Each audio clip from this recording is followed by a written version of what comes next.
Mas este é um nascer do sol, aliás, é um pôr do sol em Cascais, no Guincho, um dos últimos pôres do sol de 2019. E aquilo que me tinham proposto de falar na reunião da RICMIS da APAP foi como, na sessão brasileira, foi como reduzir a mortalidade e hospitalizações no Cabana. E se isso é possível demonstrar com o Cabana. Vamos dividir a apresentação em algumas coisas. Primeiro, as características das guidelines, quais são as suas coisas boas e as suas limitações. A seguir, o problema do Cabana e do registro do Cabana. Depois, de facto, falar um pouco das vantagens da análise intention to treat e como podemos melhorar os resultados da ablação e ter impacto no prognóstico dos doentes. De facto, quando olhamos para as guidelines, aquilo que elas nos mostram é que foi possível reduzir o AVC através dos anticoagulantes e, sobretudo, da introdução dos novos anticoagulantes e que isso levou a uma modificação da epidemiologia. Nós hoje não temos como principal problema a morte por acidente vascular cerebral, mas temos um terço dos doentes que morrem ainda de morte cardíaca, por insuficiência cardíaca e por situações de morte súbita. Estas mortes mostram que, de facto, manter o doente em fibrilação auricular com frequência controlada não é o ideal, e mesmo nos doentes bem anticoagulados, eles têm um enorme declínio cognitivo e têm demência vascular, de onde nascer em ritmo sinusal e viver em ritmo sinusal é melhor do que estar em fibrilação auricular. E a evolução das guidelines começou logo numa coisa que sempre me complicou um bocadinho a noção de que não estávamos a falar completamente certo. E a primeira coisa é como é que só podemos aceitar de primeira intenção doentes que já fizeram terapêutica farmacológica. E não podemos, senão, optar em doentes selecionados e com fibrilação auricular paroxística, segundo as guidelines europeias, para fazer ablação de primeira intenção. Portanto, são muito poucos doentes que nós víamos em fibrilação auricular tinham essa possibilidade. Depois, a resposta do consenso de expertos feita em 2017 já veio modificar um bocadinho esta situação. E a primeira coisa que vai dizer é que tanto as formas paroxísticas como as formas persistentes podiam ser tratadas de primeira intenção. E também considerou, o que era contraindicação nas guidelines europeias, doentes assintomáticos, que em certos doentes assintomáticos, por suas características específicas, poderiam ser também considerados para tratamento. O que dava a entender que o tratamento em doentes assintomáticos pode ter que ver apenas com uma coisa, é com a capacidade de melhorar o seu prognóstico.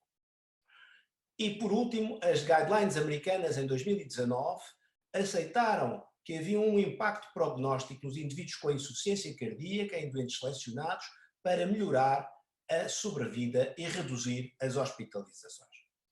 Então, tem havido uma evolução do conceito de tratamento de sintomas para a possibilidade de tratarmos não só os sintomas, mas melhorarmos a sobrevida e a qualidade de vida como fatores combinados. Então, esperamos pelos resultados do Cabana Trial. Eu devo dizer que quando em 2008, 2009, no NASP foi-nos mostrado pelo Dr. Parker o Cabana Trial, eu fiquei um pouco assustado, porque o nome Cabana, como vocês percebem em português, não é muito sólido. E, de facto, o estudo poderia revelar a mesma fragilidade das cabanas. E, de facto, como é que nós vamos hoje verificar este estudo, que teve um número importante de crossovers, e o vamos aplicar na população de todos os dias. Hoje, quando nós apresentamos um estudo desta dimensão, o principal dado é que ele tem um efeito mediático tremendo e todas as pessoas gostam de dar uma opinião que fique para a história. E a primeira coisa foi que os eletrofisiologistas, tendo tido um resultado que não mostrava vantagem na sobrevida, viam vantagem em grupos de doentes que poderiam beneficiar deste tratamento porque não era pior que as drogas. Por outro lado, os outros, e dentro desses outros estava o editor da Medscape, que era realmente o principal motor do Dr. Mandrola, das pessoas que diziam que apenas os intention to treat funcionavam. E qual era o objetivo deste estudo? Este estudo inicialmente tinha por objetivo a mortalidade total, mas depois teve como endpoint primário um conjunto de dados. Toda a mortalidade total, o AVC com sequelas, a hemorragia importante, a paragem cardíaca. E só nos endpoints secundários estavam os endpoints primários dos estudos habituais em cardiologia, que era a mortalidade total e a redução das hospitalizações cardiovasculares. Mas isto não foi sempre assim.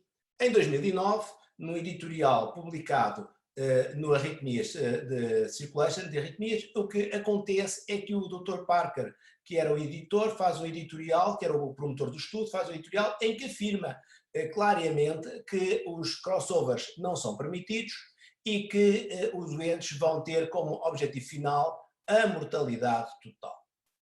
Isso não foi o que aconteceu. E não foi o que aconteceu porque, a meio do estudo, dificuldades de entrada de doentes levaram a que o comitê de decisão escolhesse não a mortalidade total, mas este conjunto de dados, mortalidade total, AVC, a hemorragia, a paragem cardíaca, e também modificasse uma coisa importantíssima, é que os doentes passavam a poder ter crossover. E aceitaram um crossover de 25% a 30%, ou seja, quase um terço dos doentes com crossover, e a amostra tinha sido reduzida de 3.000 doentes para 2.200 doentes, e o follow-up aumentado de 4 para 4 anos e meio.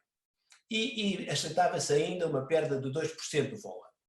A coisa mais intrigante deste desenho deste estudo foi que este desenho do estudo foi submetido para publicação a 8 de janeiro de 2018, mas os resultados do estudo foram apresentados 3 meses depois, ou 4 meses depois, em maio de 2018, no HRS.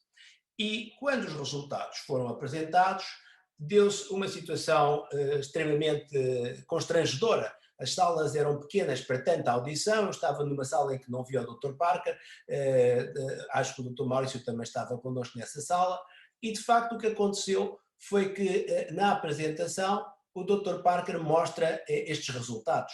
Havia 2.204 doentes randomizados, 1.108 para o braço de ablação por catéter, 1.096 para o braço de drogas, mas na ablação por catéter 10% dos doentes, 9% dos doentes, 102 doentes não tinham feito ablação, mas foram considerados como tendo feito ablação. E no grupo de drogas que não podiam fazer ablação, 301 doentes tinham feito ablação, ou seja, 27,5%. Isto significava que à volta de 40% dos doentes não tinham feito a terapêutica prevista e que ainda havia mais 10% de doentes perdidos para follow-up. Quanto ao braço dos doentes que deveriam ter feito ablação, mas não fizeram ablação, em pergunta feita após a apresentação, o Dr. Parker respondeu que esses doentes, muitos deles eram de origem asiática, chineses e sul-coreanos, e que quando chegavam à altura da ablação pediam-lhes para pagar, era um monte de dinheiro, e os doentes não tinham, e então não podiam fazer ablação, mas ficavam no grupo de ablação, o que, num estudo randomizado, multicêntrico, parece estranho. Por outro lado, não havia explicação para a quantidade enorme de crossovers a favor do terapêutico ablativo. E, com estes dados, estávamos perante um estudo que deveria ser considerado inconclusivo. Mas olhemos ao estudo em si mesmo. Os doentes com menos eram para ter mais de 65 anos, tinham menos de 65 anos em 1/3, mais de 75 anos em 14%, 1/3 eram do sexo feminino, tinham doença cardíaca, um grande número deles, com cardiomiopatia em 11%, a classe funcional de insuficiência cardíaca era 2 ou 3 em 1/3 dos doentes, 10% tinham tido AVC ou AIT, a fibrilação auricular era persistente em 47%, mais 10% de persistente de longa duração, portanto em mais de metade dos doentes, portanto eram doentes com alguma severidade. E tinham sintomas classe 3 e 4 da classificação de severidade da insuficiência de fibrilação auricular. Ora bem, quando nós olhamos aos resultados, verificamos a primeira coisa que eu gostava de saber num estudo de intervenção, face a um estudo de drogas, era se a intervenção era perigosa, ou seja, se nós tínhamos mais efeitos adversos e se eles eram mais perigosos do que a terapêutica farmacológica. Aqui o Cabana é útil porque nos mostra que tivemos 0,8% de tamponamentos, raras estenoses pulmonares, não houve fístula atrioesofágica e que estes dados, destas complicações, eram compensadas pelos efeitos proarrítmicos dos fármacos, nomeadamente taquicardia ventricular e fibrilação ventricular, em doentes que tinham sido randomizados para terapêutico. Ou seja, balanceava o número de tamponamentos de 10,8% com o número de doentes com respostas arrítmicas graves, potencialmente fatais, de também 0,8%. Então, em efeitos adversos, não havia diferença. Depois, em relação ao endpoint primário, não havia também diferença, e em relação à mortalidade total, também não havia diferença significativa. Assim, no endpoint primário, atingido a 8% dos doentes de ablação versus 9,2% dos doentes com drogas, e a mortalidade tinha sido 5,2% no grupo de ablação versus 6,1% no grupo com drogas, e a mortalidade de hospitalizações cardiovasculares, aí sim tinha havido diferença significativa com um P menor que 0,01 e tinha sido 51,7% para o grupo de ablação e 58,1% para o grupo com drogas. Portanto, se nós tivéssemos um endpoint final como mortalidade e hospitalizações cardiovasculares, havia um benefício significativo para a ablação. Mas o mais importante deste assunto é que quando nós olhamos a este fator de haver menos mortes, de haver menos AVCs, de haver menos hospitalizações no grupo que fez ablação, quando nós olhamos a subgrupos, nenhum subgrupo dava, porque se já não dava no grupo total, a análise de subgrupos já não era favorável a distinções. Exceto para um facto que nós detectámos e publicámos na Revista Portuguesa de Cardiologia, no editorial que falámos, que escrevemos, que se chama A Ciência Merece Justiça, face à resposta de Mandrola sobre o Cabana, sobre o Intention to Treat Analysis, em que diz a ciência merece respeito, nós contrapusemos com este dado a ciência merece justiça. E porquê é que a ciência merece justiça? Merece justiça porque nós verificamos que o único grupo que tinha resultados significativamente diferentes eram os doentes que deviam ter feito drogas e foram fazer ablação. Porque havia uma diferença muito significativa. Morte e AVC no grupo que tinha feito ablação e que devia só ter feito drogas, nesses 30% de doentes, tinha sido apenas de 2,3%, face ao dobro, 5,4% no grupo que fez ablação e 9,3% no grupo que se manteve em controle só com drogas. E isto não tinha sido reportado por ninguém. Outra coisa era que realmente, se nós tivéssemos feito o estudo, como ele estava descrito no Circulation de Arritmias em 2009, o que tinha acontecido era o que era esperado, uma redução maior que 30% da mortalidade. Ou seja, se nós tirássemos os doentes que fizeram crossover, nós tínhamos conseguido ter, e portanto só os que fizeram ablação tinham feito ablação, os que mantiveram-se como grupo controle de drogas mantinham-se como grupo controle de drogas, nós tínhamos uma redução da mortalidade de 32%, o que era francamente importante. Por outro lado, para compensar este não resultado apresentado por Parker, ele apresenta simultaneamente para um estudo de qualidade de vida em que o que demonstra é aquilo que já tinha sido demonstrado nos estudos de insuficiência cardíaca e ablação de fibrilação auricular, que é que mais importante do que suprimir completamente a fibrilação auricular é reduzir francamente a quantidade de fibrilação auricular. E assim, este estudo de qualidade de vida mostra que os doentes viveram bastante melhor os que fizeram ablação, que tiveram menos recorrência, 50% versus 69% aos 3 anos, uma redução de risco de 48%, e que isso teve um impacto muito significativo na sua qualidade de vida. Assim, quando temos que concluir sobre o trial do Cabana, temos algumas coisas que são importantes mostrar. Primeiro, que o crossover afetou de forma muito significativamente os resultados. Segundo, que na análise habitual e aquela que é considerada estatisticamente importante, o intention to treat, nós tínhamos que não havia diferenças significativas em relação ao endpoint primário. Mas não era um estudo neutro, e daí a necessidade de justiça, porque havia uma redução significativa da mortalidade e da hospitalização cardiovascular em 17%. E também que havia uma redução significativa na recorrência de fibrilação auricular, que é isso que faz a ablação, de 48%. No estudo pré-protocolo, nós tínhamos demonstrado que havia uma redução do risco de 27% do risco primário, do endpoint primário, e de 32% na mortalidade total, o que mostrava que quem fazia a ablação seguindo o protocolo tinha grande benefício. E a ablação não tinha tido mais efeitos adversos do que fazer fármacos, era, portanto, uma terapêutica segura. Em relação ao estudo de Cabana, fez-se ao mesmo tempo um estudo de registro, ou seja, em que de facto não há crossover. Os doentes que foram tratados por ablação entram dentro do registro e comparam-se com os que não fizeram ablação. E aqui confirma-se o mesmo que tínhamos encontrado no estudo por protocolo, ou seja, uma redução de 33% na mortalidade e de 41% nos AVC isquémicos, numa população estudada de 183.760 doentes, fazendo um propensity score deste grupo enorme de doentes.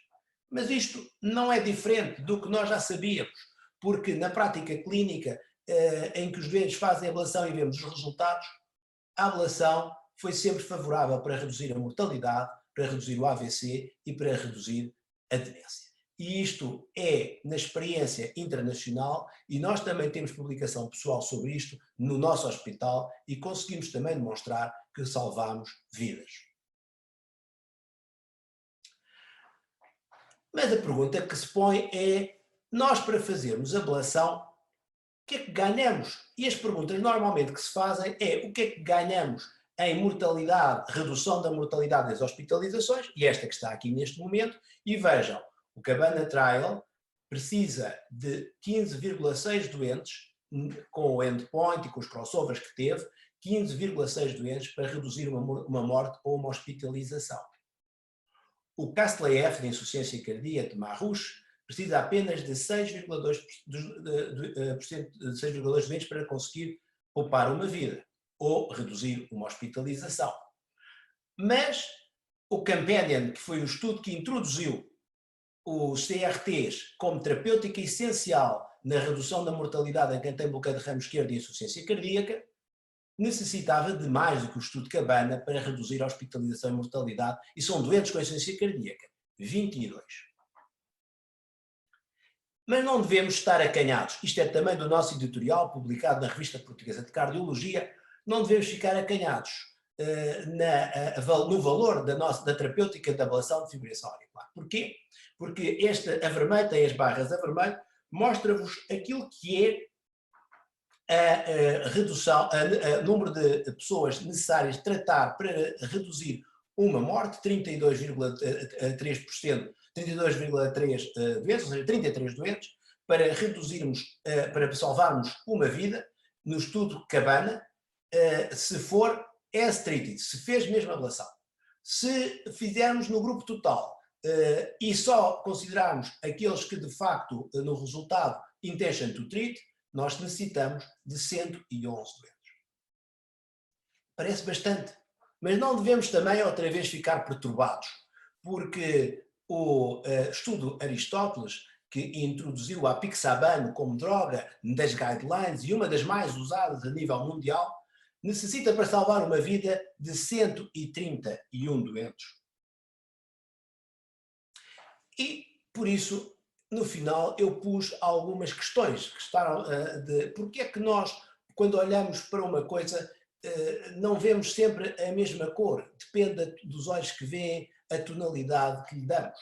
E então, será que a intention to treat é o sagrado grau da estatística? Será que é realmente uma coisa que não pode ser mudada? Bom, a verdade é que é muito mais fácil viralizar informações engraçadas e inverosímeis, mas muito chamativas, do que dizer coisas banais, mas que fazem sentido. E, dessa forma, o doutor Amandrola, que é o editor da revista Medscape de Cardiologia, ele esteve em Lisboa e isto é um excerto da parte que nós apresentámos quando ele cá esteve, para discutir com ele exatamente o estudo de Cabana. A primeira coisa que ele apresentou foi que afirmou que só a intention to treat é que era uma análise honesta. Que quem olhasse às análises per protocolo e as treated eram pessoas que tratavam mal o conhecimento científico, faziam mal à ciência. E que o eletrofisiologista não pode dizer que a ablação é superior a drogas, porque prejudica a sua profissão e faz falsas afirmações. E devemos opor-nos vigorosamente a isso. Eu, na altura, salientei ao Dr. Mandrola, que tomou bastantes apontamentos, que o sensacionalismo prejudicava os resultados científicos, embora pudesse ser bem aceito nos twitters e nas redes sociais. E para vos levar a perceber quanto pode ser engraçado a análise Intention to Treat do Cabana, eu vou-vos mostrar agora o Intention to Travel. Intention to Travel é um estudo que procura saber qual é a melhor forma de viajar de Lisboa para Paris, sabendo que, de acordo com o protocolo, um voo demora 2 horas e 25 minutos e uma viagem de carro, nestes 2.000 km, demora 15 horas e 13 minutos. A distância entre Lisboa e Paris é 1.720 km. E nós vamos fazer então uma análise baseada nos resultados do Cabana para verificar qual é a melhor maneira de viajarmos de acordo com os critérios do estudo de Cabana de Lisboa para Paris. Se é de avião ou por outro meio de transporte. Então, no grupo de avião, 108 pessoas teriam a obrigação de viajar de avião. 1.006 apanharam o avião, mas 102 provavelmente não tinham uma mão cheia de dinheiro para pagar o bilhete, não puderam viajar de avião e não tinham dinheiro, mas queriam chegar a Paris. Então decidiram ir a pé até Paris. E até Paris a pé demora por a viagem 344 horas. Se nós multiplicarmos 344 horas vezes 102 pessoas e fizermos as contas todas, verificamos que a viagem de avião no grupo que deveria viajar de avião para Paris demora 33 horas e 51 minutos. Aqueles que deveriam viajar por outro meio de transporte, nomeadamente carro, fizeram-no apenas em 795 dos 1.096 doentes, de pessoas, porque 301 pessoas, passando pelo aeroporto de Lisboa, preferiram apanhar o avião. E então, fazendo as contas, a viagem sem ser do grupo que não devia viajar de avião foi de 11 horas e 42 minutos. Assim, comparando os resultados e vendo que o grupo que devia viajar de avião tinha 33 horas e o grupo que deveria não viajar de avião teve 11 horas, ficou uma recomendação baseada neste estudo de Intention to Travel para Paris, que foi quem chegar ao aeroporto de Lisboa não se deve dirigir ao balcão de aviação, mas sim ao balcão de rentacar. Deve alugar um carro e com isso conseguirá chegar um dia mais cedo a Paris. Por outro lado, nós podemos verificar que, de facto, a ciência necessita de justiça e isso é devido ao facto de que a maior parte dos ensaios clínicos que entraram nas guidelines não são melhores do que os resultados que tivemos com o Cabana, mesmo com o crossover. E, de facto, se aparece um pato, se nada como um pato e coaca como um pato, é um pato. Porquê é que dizemos que é um coelho? É um pato. Se diminui a mortalidade e as hospitalizações, se diminui no tratamento recebido a mortalidade e o endpoint primário, e per protocolo a mortalidade e o endpoint primário, então é provavelmente um estudo positivo. E como é que podemos dizer que é um estudo negativo? Diminui a fibrilação auricular, melhora a qualidade de vida, diminui a mortalidade das hospitalizações, é um estudo positivo. Então, como é que podemos amplificar o impacto prognóstico da ablação de fibrilação auricular? todos estes que estão aqui famosos também têm fibrilação auricular. É uma doença democrática. E nós hoje sabemos que, fazendo cuidadosamente o isolamento das veias pulmonares, conseguimos ter, ao fim de um ano, 80% dos doentes sem fibrilação auricular e sem taquicardia auricular, e isso é o resultado da evolução também da tecnologia. Também sabemos que não é possível tratar estes doentes sem condicionar os tratamentos prévios, ou seja, sem controlar os fatores de risco. E se o fizermos, temos um enormíssimo resultado favorável à ablação. Não é quem é obeso, quem tem alterações respiratórias, apneia do sono, não tem indicação para ablação, não. Tem a indicação e se fizer o controle destes fatores de risco, tem um resultado muitíssimo bom. Nós desenvolvemos um sistema de tentar poder dizer aos doentes se eles, antes da ablação, se eles tinham ou não indicação para fazer a ablação e qual é que era o seu resultado. Mas, infelizmente, não é fácil encontrar resultados muito favoráveis nesta discriminação. Primeiro, porque a dimensão da aurícula esquerda tem um impacto muito grande. Segundo, porque nós não sabemos ainda o suficiente. E num estudo recente, feito por um colega que vocês conhecem bem, que é o Dr. Daniel de Matos, ele conseguiu demonstrar que a gordura epicárdica, discriminada, a quantidade de gordura epicárdica encontrada nestes doentes, tinha mais capacidade preditiva de dizer que esse doente tinha insucesso ou sucesso do que os principais scores, onde está o Atlas Score, que é o nosso, mas o Dr. Flash, o Apple Score e o MD Later Score. E nós desenvolvemos um sistema baseado na gordura epicárdica, no volume da aurícula esquerda, no tipo de fibrilação auricular e ter a vida recidiva, e com este sistema nós conseguimos ter um valor preditor de 75% e conseguimos demonstrar que há um grupo de doentes que, de facto, nas condições atuais, não tem grande benefício na ablação. Se nós retirarmos esse grupo de doentes, que corresponde a 10,8% dos doentes identificados, nós conseguimos diminuir a recorrência de forma muito significativa e ter um valor de preditor para os outros doentes muito elevado. É claro que isto está ainda numa fase de início, as companhias internacionais gostaram muito do assunto e, sobretudo, a Biosense está muito entusiasmada, mas precisamos de dados para tentar encontrar quais são os determinantes para, no momento atual, podermos beneficiar de forma prognóstica da ablação. E há claro que existem grandes desenvolvimentos tecnológicos à nossa espera, que existe a eletroporação, que existem os mapas de alta densidade, mas aquilo que eu vos queria dizer é que a ablação de fibrilação auricular é menos fibrilação auricular e melhor qualidade de vida, reduz a mortalidade e as hospitalizações, e que, de acordo com as características do doente, o tipo de fibrilação auricular, o tamanho da aurícula e as suas características, os seus sintomas, a presença de doenças cardiovasculares associadas e a preferência do doente, depois de lhe explicarmos os riscos e os benefícios, podemos tentar ter um candidato ideal. Que obviamente é o doente sintomático com formas paroxísticas ou persistentes de longa duração, com aurículas pouco dilatadas e com baixa morbilidade. O futuro será provavelmente muito interessante e a evolução da terapêutica espera-se que seja muito continuada e muito promissora. Obrigado.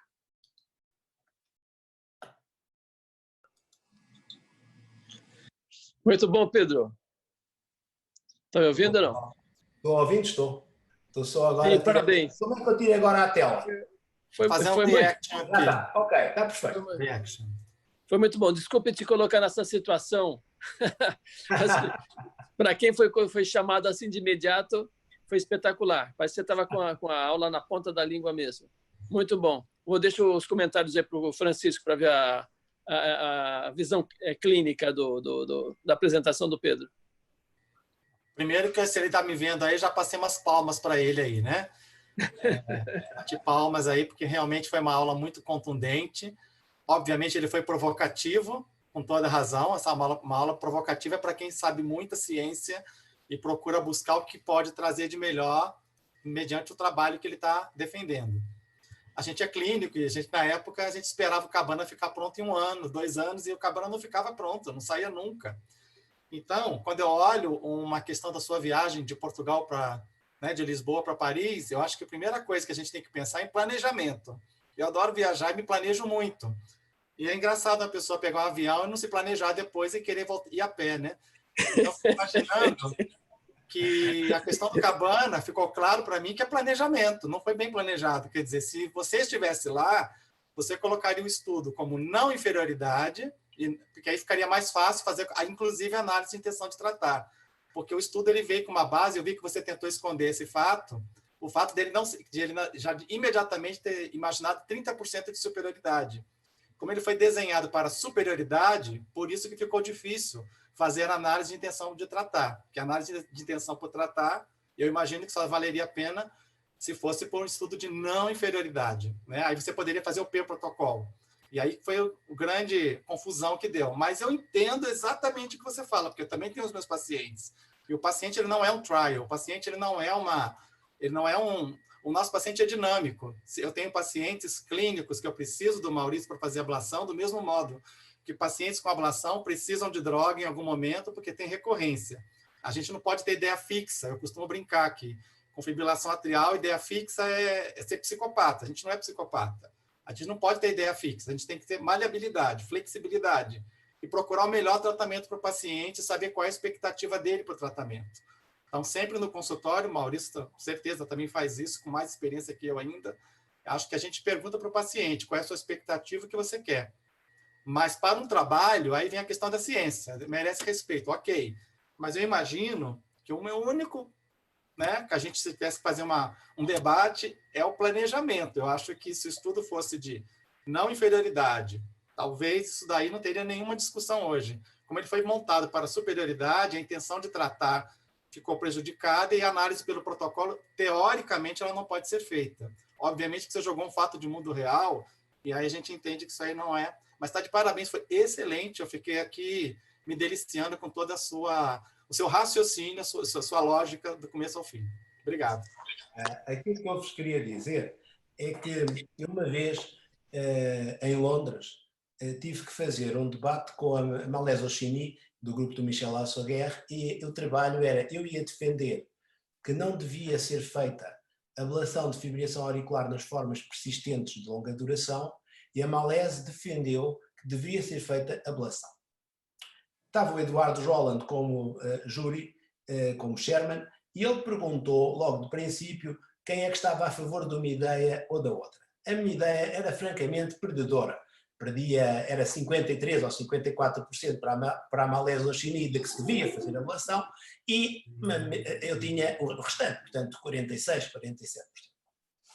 E lembro-me de ela entrar um bocadinho afoita, com grande vontade de despachar o assunto.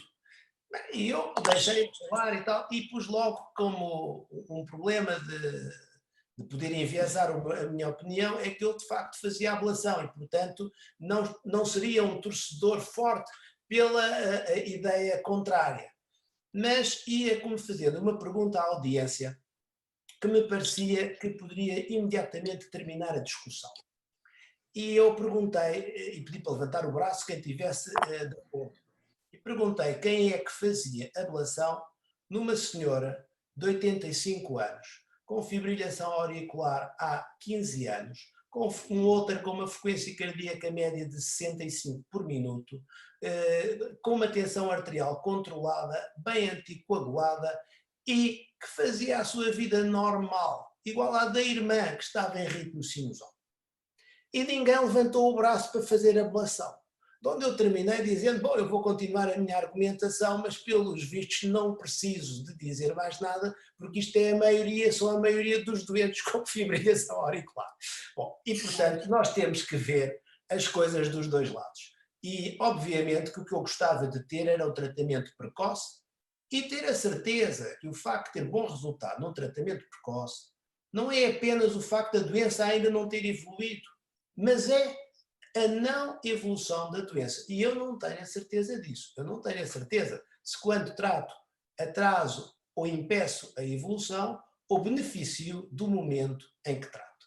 Portanto, eu devo-vos dizer que eu tenho dúvidas e vou continuar a gostar de as ter.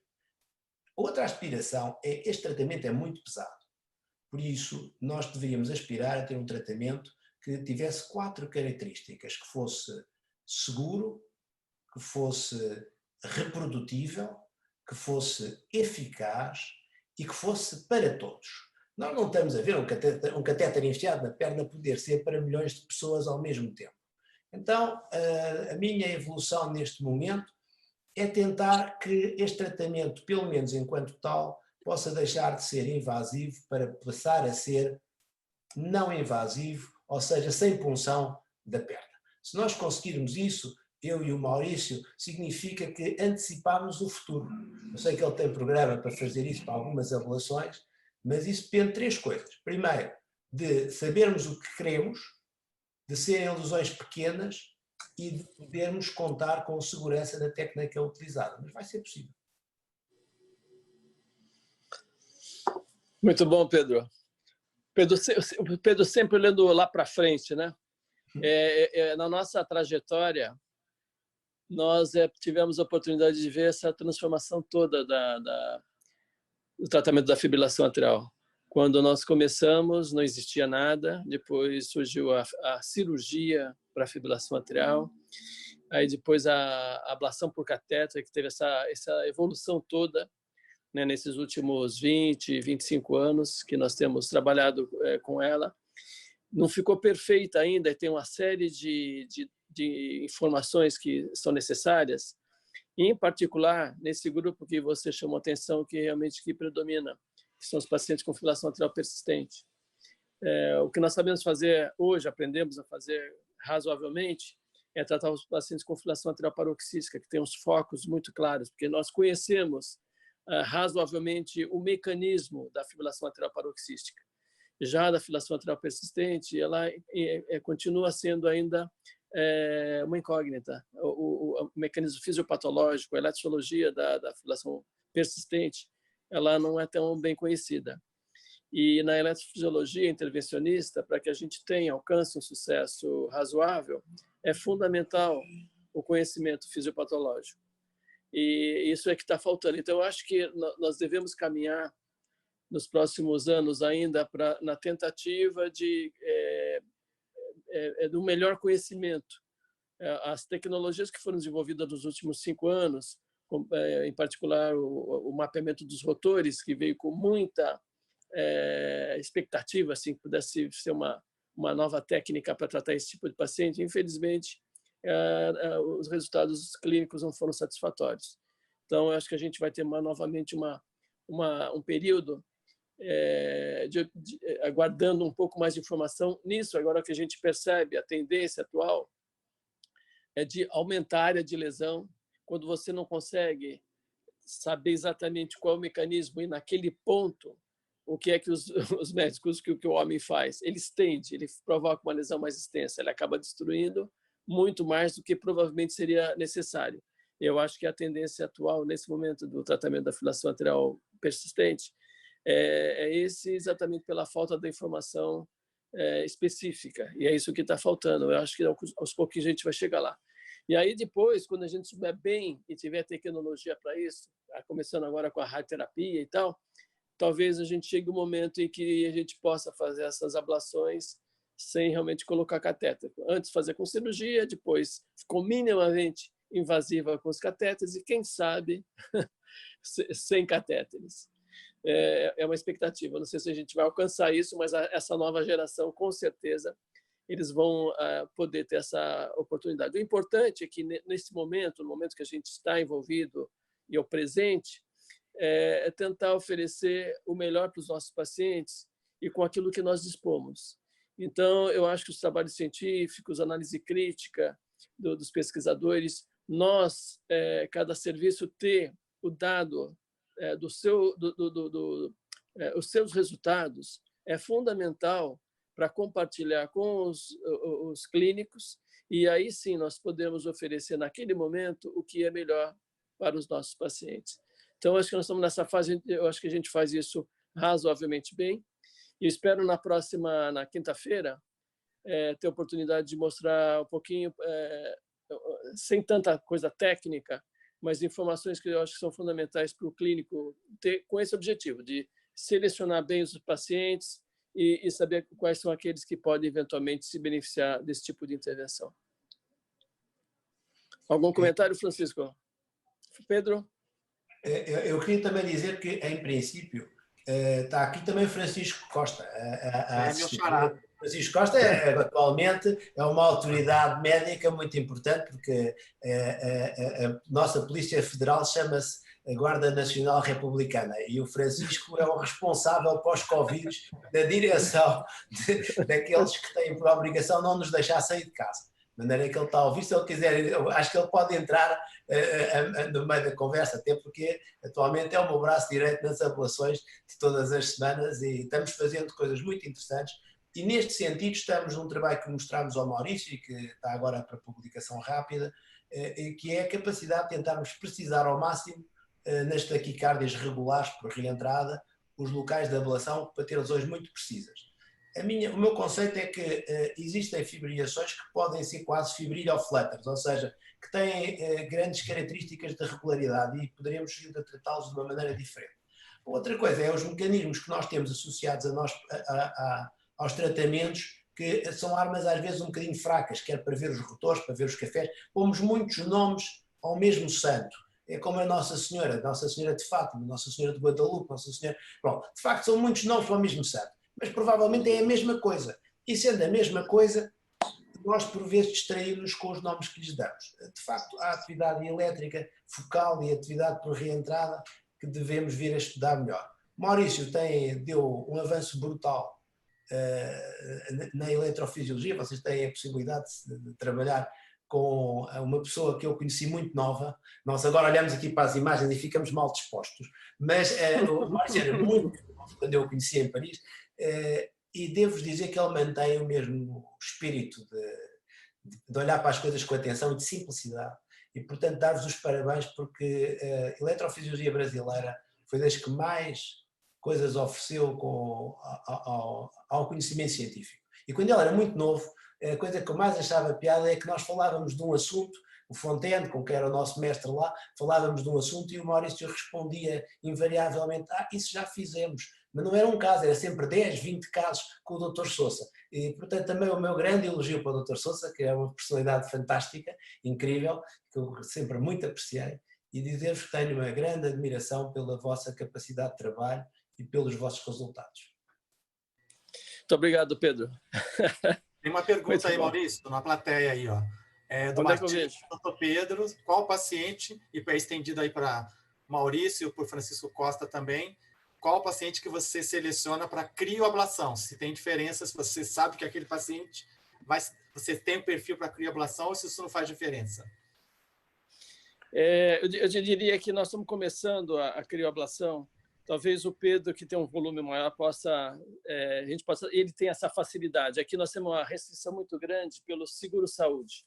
Então, a primeira seleção é o seguro-saúde. O Pedro tem a liberdade de fazer a crio. Eu gostaria de saber dele como é que ele seleciona os pacientes, para crio ou para radiofrequência. Nós, na crioablação, deixamos muito ao critério dos colegas que estão a fazer. Por exemplo, para terem ideia, o Diogo Cavaco, neste momento, ele faz todas as semanas casos de crioablação, em pequena quantidade, mas faz sempre. Eu julgo que os doentes, quem está habituado a fazer ponto a ponto, continuará a fazer ponto a ponto, provavelmente. Porque a tecnologia está a avançar, porque há muito desenvolvimento nos catéteres, até pela noção de que podemos vir a ter eletroporação com uma eficácia espantosa, e se isso é verdade, a pessoa não precisa de mudar. Quem está a começar e tem menos facilidade de fazer uma coisa ponto a ponto, eu acho que é mais fácil fazer o balão. Dá lesões bastante extensas, não é uma coisa que dê uma pequena lesão, dá lesões extensas, e a nossa taxa de recidiva é muito semelhante. Portanto, eu acho que é como dizem as guidelines. A pessoa deve fazer a técnica que mais se adapta, etc. Aurículas grandes também ficam bem tratadas com balão, porque o balão faz uma lesão extensa e rápida, e eu acho que estas tecnologias são competitivas mas têm o mesmo obstáculo. O obstáculo é a capacidade de recuperar, dos tecidos recuperarem. A cicatrização é o nosso grande adversário, porque nós temos uma lesão no final em que há isolamento das veias pulmonares e passado 2 dias, 3 dias já não há isolamento.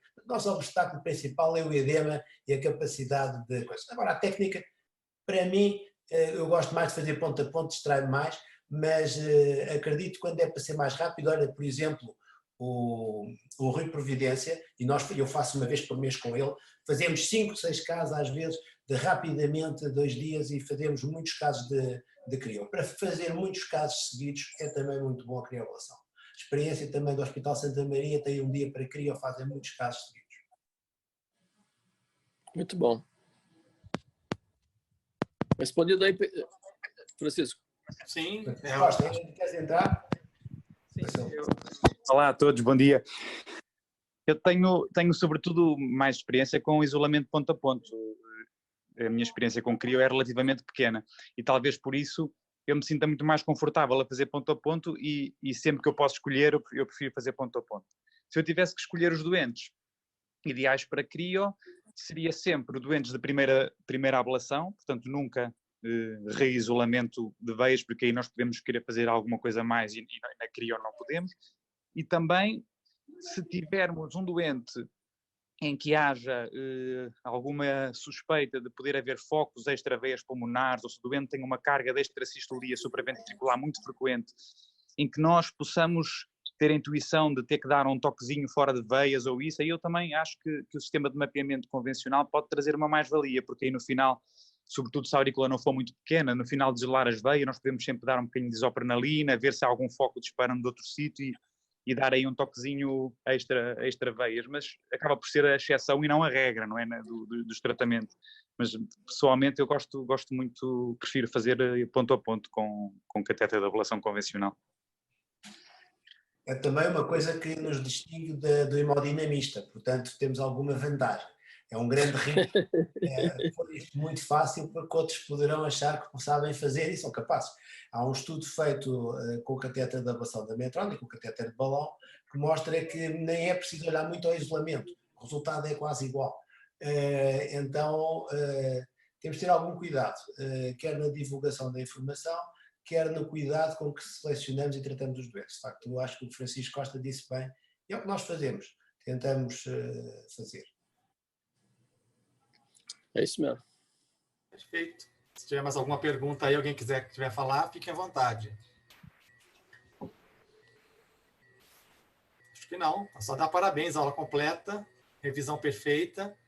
Parabenizar a todos, né, Maurício? E a sua aula ficou para quinta, Maurício? Não, fica para quinta. Eu faço uma complementação para os clientes. A ideia era eu fazer a minha apresentação, que era mais simples, para dar uma informação geral, e eu ia pedir para o Pedro complementar na seguida, depois numa outra apresentação, para discutir um pouco do Cabana, que é essa análise que ele fez mais profunda e tal, e a gente acabou invertendo. Mas eu faço e dou uma ajeitada para que fique coerente. Combinado. Ok? Pedrão, muito obrigado. Desculpe te colocar em fria novamente, mas foi excelente. Obrigado, Francisco, também, pela participação. Obrigado. Um abraço a todos, muito gosto, obrigado. Cumprimentos aí no Brasil. Obrigado. Tchau. Aí, obrigado. Obrigado. Gostamos muito, obrigado. Pedrão, obrigado. Um abraço, doutor Maurício, obrigado também.